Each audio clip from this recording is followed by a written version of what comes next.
way there. Let's kick it off with introductions. Starting in the bottom left corner, we have the Zerg player from Team Liquid. Give it up for Liquid Rhett.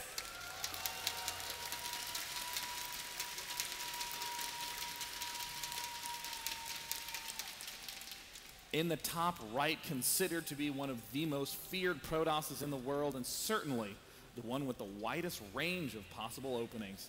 It is going to be SKMC.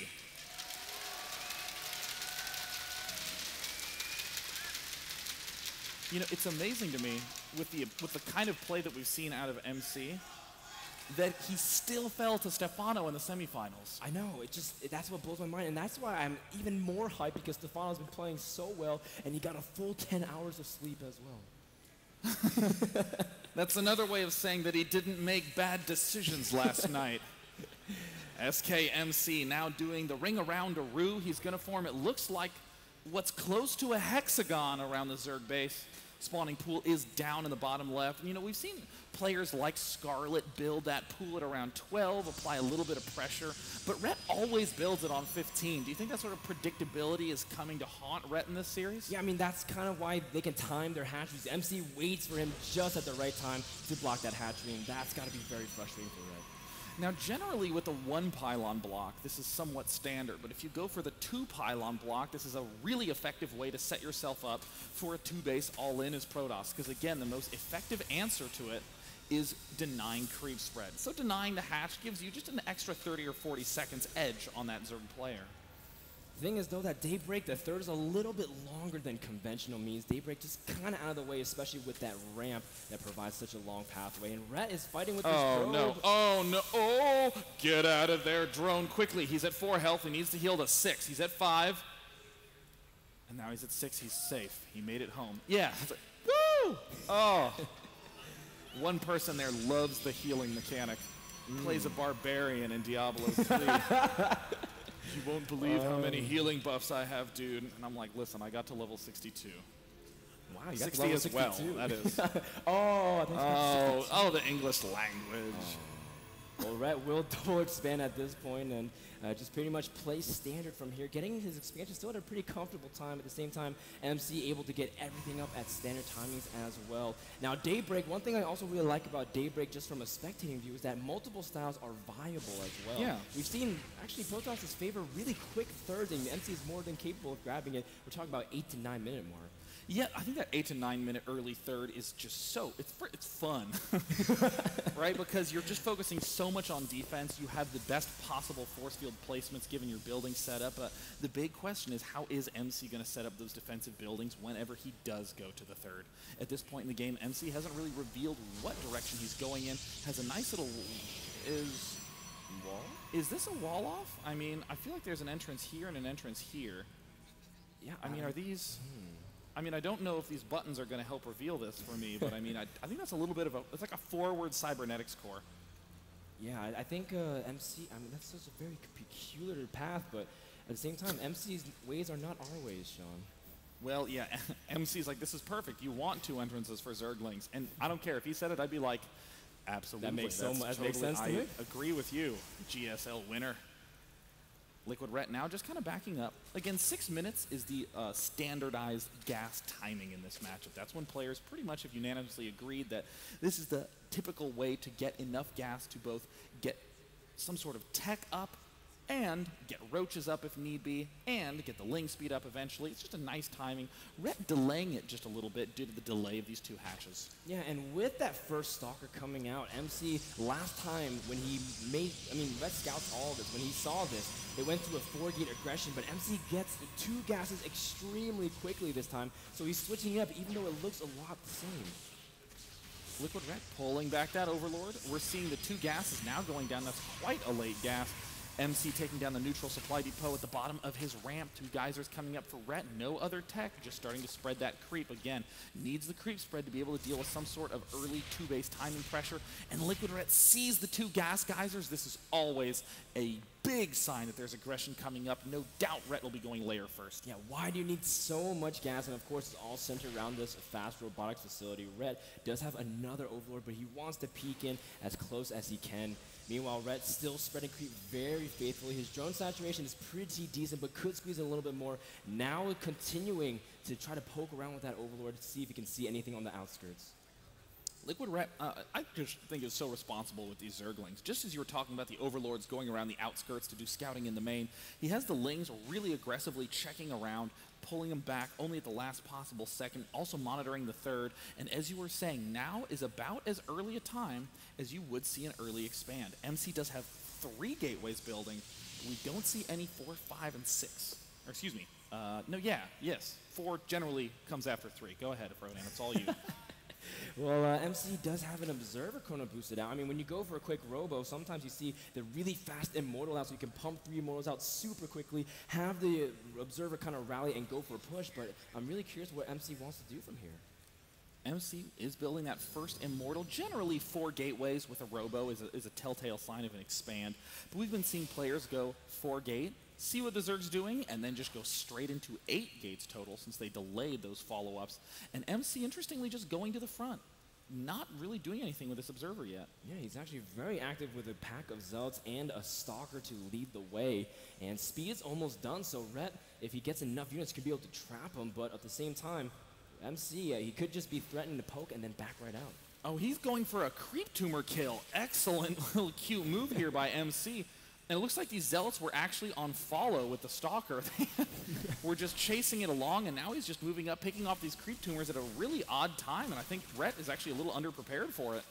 Yeah, those Zealots were, they do get maced around, and speed does finish, and the roaches pop out immediately. And those Zealots who were just following their buddy did not know why they ended up at the Zerg base. The Stalker leaves them for dead. Oh, Sean. Oh, that poor set of Zealots. The Stalker now pulling back to tell the story of the 4 unwise ones. MC has a nice set of sentries. The Immortal is set up at that 3rd base. More Immortals popping out, and this is the dangerous period for every Protoss player. How do you hold off a holy frickin' expand, Batman? I'm just going to interrupt myself and note that he's going for a 4th and a 5th, an infestation pit. We're not even at 11 minutes, Frodan. Yeah, what were we saying before? If Protoss takes that fast 3rd, nothing stops Zerg from going for 4, 5 bases, even tacking to Hive extremely quickly. MC is pretty safe. There's nothing that can really break him, but there's nothing that he can really do to stop Rhett from doing this in the upcoming minutes. And there's the big swell of gateways from MC. So cool to see these transitions that MC does. Generally, players go for Colossus, but MC favoring gateways and Blink Stalkers, which we saw perform brilliantly in games 1 and 2. And now Rhett has a Spire ready on the way here, and we've been talking about his love to kind of incorporate Mutaling into his ZVP, and I mean, Daybreak's not a bad map to do it on. Yeah, I mean, he is getting the 1-1 upgrades. Lings are in production. He has 900 gas. Right now, he'll probably be able to make 10 Mutalisks when the Spire does finish up. MC has those 4 gateways finishing up right now. Blink getting chrono boosted +2. Both players doing pretty much the standard compositions. It's all going to be down to how much MC can deflect this sort of Ling Mutalisk pressure. Yeah, I mean, the way that Mutaling play on this map, I love the way Dongregoo does it. Constant counterattacks, sniping next side, going after probes, killing sentries, really disabling the Protoss. And Rhett's been experimenting with that a lot, trying to go that with when he played against Alicia. But look at this, using the gas immediately for Infestors instead. This is kind of an interesting choice that Rhett does. He goes for the Spire and the Infestation Pit, and if he sees his opponent going a little bit too Blink Stalker heavy, then he just instantly goes Infestor, Ling, Tech to Hive. If his opponent is going a little bit low on the Blink Stalker, going for more Colossi, then he can instantly go for Ling Mutalisk. So Rhett sort of set himself up to do one of the best transitions. It can be a little expensive to go down both tech paths, but we see Rhett doing the correct decision, comfortably teching all the way up to Hive and sort of almost autopiloting and going Spire layer at the same time. Or Spire Hive again. Where is the second Spire? There it is, Spire number 2. And the big thing is that MC is taking a fourth base in a center position, really taking a strong anchor point. Now his Stargate and his robotics bay, are finishing up at this point, giving some really important tech, able to pump out a lot of units while having the comfort of that mothership. MC also has a Warp Prism out, and last time we saw MC with a Warp Prism, able to put on a lot of harass. And Red, we've been seeing him multiple times break down on multiple aggression fronts, where the 2 Warp Prisms are warping the top and bottom. And there's the Zerglings trying to pierce into the third base, and we see MC doesn't even move a unit. Has complete confidence in that building wall off he's set up. And MC is just constantly moving that Warp Prism around. Red managed to catch a small glimpse with his Zerglings, but will he respond? I think he senses it. Yes, he's definitely on the path to defend it. Red does have this nice little wall off at the front. He's already getting his Greater Spire. With the second Spire, I actually don't think this was a mistake. A lot of players are favoring the double upgrade on the air, just getting as beastly an army as they can, since it used to be kind of like the auto win when you got the Broodlord Infestor army, but now it's lately become just a good transition, so you may as well get all the upgrades you can for it. Warp Prism just chilling up at the top side of the map. MC just chilling at his fourth. And of course, the mothership will soon be joining to chill with the rest of the army. Yeah, it is a very, very just passive style from MC, and he can play this as well. Everyone's so used to the aggressive MC that just attacks whenever timings he forges himself, but now MC does get a couple Stalkers surrounded in the bottom right, but he even blinks out immediately. MC very cost efficient with these Stalkers, as always. Yeah, God, MC is just so good about getting way more Stalkers than you think is reasonable, and then making just magic happen out of them. It's so easy to get a little overly obsessed with the Colossi or the Archon transition and try to go for the Archon toilet, but the core unit, the Stalker, MC knows exactly how to maximize the use. Yeah, I mean, a lot of people kind of get enamored by the idea of AoE against Zerg, says, I need it to clear everything. MC can win with pure Stalker against almost any composition you put up against if you give him enough. And you know, Red is starting to identify where his weak spots were in these previous games. We have Spines and Spores up at the top left base. In the main base, we have a ton of Spines and Spores. And now that Liquid Red is beginning to be able to amass a big Broodlord army up to 4, getting 2 more at 6 now, he's starting to get to that critical mass. And once he breaks down that center destructible debris, he is going to be making the doom push to MC's natural. And this is the point where Red has to either, he's going to go for a counterattack, no, but MC denies it again. This has been shown multiple times, Sean. Red always tries to see there's an opening, but there is none. MC always shuts the door. MC now taking his bottom right expansion. He saw that attempted counterattack at the top, so he built an expansion down at the bottom. A Warp Prism gets denied almost immediately by Red.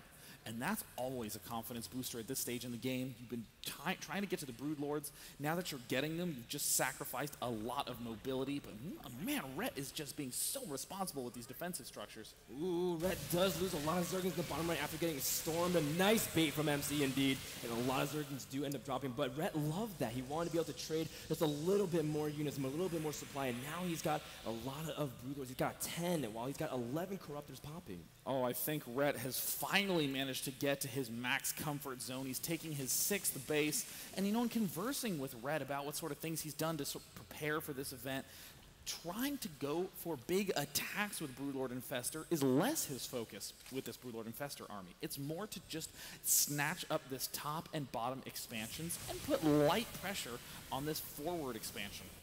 And now it gets to the point where it's just very difficult for Ret to really remove himself from this Spinecrawler army. He wants to attack by it. He wants to be able to supplant himself in it. And MC's the one who kind of has initiative, because in the end, Red's just taking over more of the map, and over time, that'll be the struggle.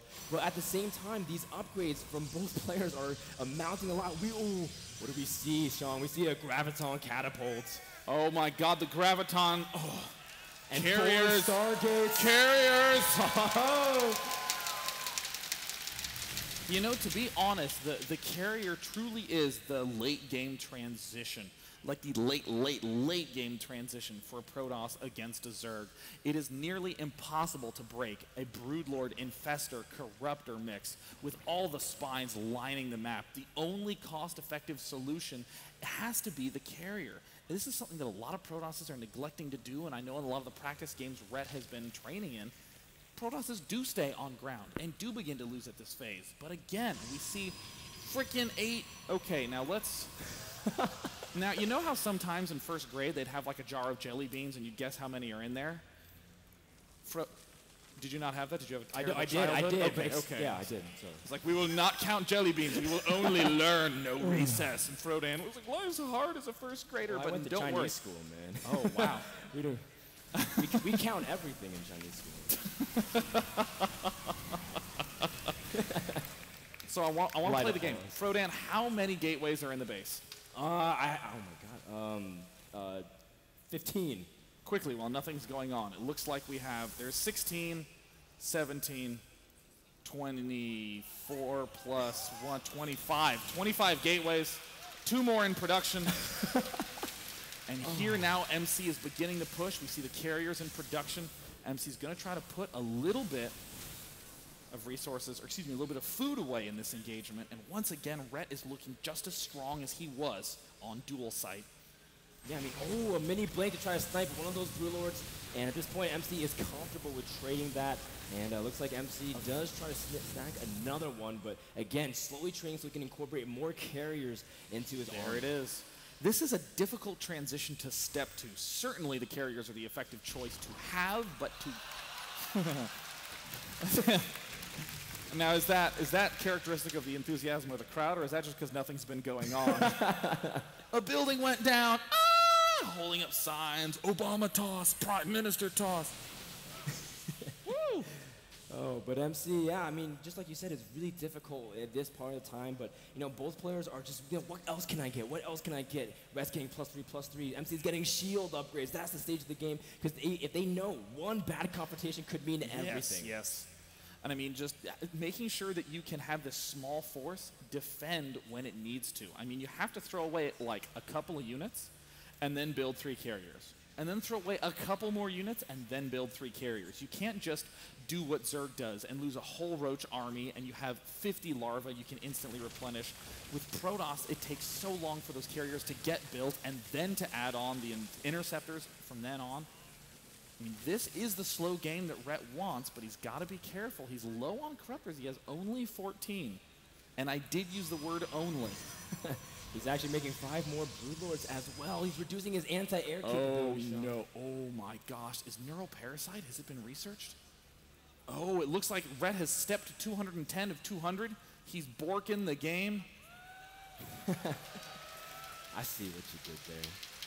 Oh, no. Neural Parasite has not been researched. Oh, That's essential to be able to deal with the carriers. Yeah, you need to at least be able to latch onto some of them, use the DPS. I remember watching that TSL qualifier where Type Real accidentally walls 4 carriers in and immediate Neural Parasites. But look at that, the carriers have been revealed in the first group. This is the reveal that Rhett needed when there was only 4 on the map, and now Rhett's going to say, gosh, I'm going to have to build 40 spine crawlers and get to 246 of 200. And at this point, +3/+3 will finish for Rhett, so pretty much this is the strongest his army can get. Road just trying to go for that bottom expansion, but at this point, MC and Rhett have effectively drew lines into the sand and said, your side is there and my side is here. 19 Broodlords. For 19, Frodan. That's so many. I mean, I'm just going to go to this army tab and show the fact that Liquid Rhett has almost 10K in his army. It is so expensive. I mean, people look at the amount of money that these players have and say things like, God, he has so much money. Like, if MC's army dies, he can replenish back to exactly where it is once. Yes. That is how expensive these armies are. About halfway as well. I mean, MC, trying to pick up another Broodlord, a very nice snipe, and carriers have actually ridiculous range. Their range is deceivingly long. After the interceptors shoot, carriers can move back and still attack. Yeah, and with this wall of spines starting to bleed down onto the low ground, looks like MC is going to begin trying to take them out. MC is doing some good damage. And Rhett still doesn't have Neural Parasite at all. He's just trying to move up slowly with his static defense, but the Spine Crawlers are just the feedback from the Infestors. Very huge. Another feedback as well, and Rhett, without Fungals, definitely cannot confront this army. This is just such a dangerous spot to be in. I mean, what do you do as Zerg? You actually have to start burning a lot of money on drones and Spore Crawlers, trying to win on the Interceptor battle. And right here, a nice engagement from Liquid Rhett, picking off a huge number of Interceptors there. We see all these carriers are busily rebuilding, many of them down to 5-6 Interceptors. Yeah, and MC also has +3 on his Taxel carriers, have one of the highest DPS per unit and when they have +3 attack. And MC, he's just using these 4 carriers just to poke around, and he hasn't overcommitted them. We thought he was going to do a mass air transition, but he's only been using 4 carriers. And there we see a sentry steps up, trying to block off some of these infestors, but he runs into a wall of camel heads. Giraffe heads, excuse me. What kind of camels have you seen? Yeah, man, there's someone still trying to get that animal joke. Apologies for the confusion. Liquid Red, is he actually stepping into actually starting to cluster? That is not a very Vortex-proof angle. And it looks like a storm plants at the front. How can he engage? There he's starting to step into action, but he'll be in range of the feedbacks, and there's the fungal. One-shotting a character, one-shotting again, another incredible Vortex taking it down, but there's no way that MC can profitably engage in that situation. The spine crawlers joining the fray. The slow push from Ret might slowly break this front of MC. Oh, and the Corruptors do manage to escape with full health, able to really escape the claws of the Archon, and now Red's starting to rain down the Broodlings, really making it hard for him to confront. MC's army is very small as well because he has a huge amount of supply in his workers still. 85 workers, Frodan. That is way too many at this point. And you can see the Corruptors are now trying to chase after the carriers and go for a snipe, but a huge storm weakens a lot of them. Red has to be so careful, even though he still has a larger armor. Ret starting to move his queens forward. Some nice transfuses to replenish some of the health on those damaged gas-heavy units. In the army tab, we see Ret at over 11,000 resources in his overall army. And Ret still has the majority of it in his Broodlords and Corruptors. He's got 17 Broodlords still with 28 Corruptors, almost one-shotting carriers as soon as they come up.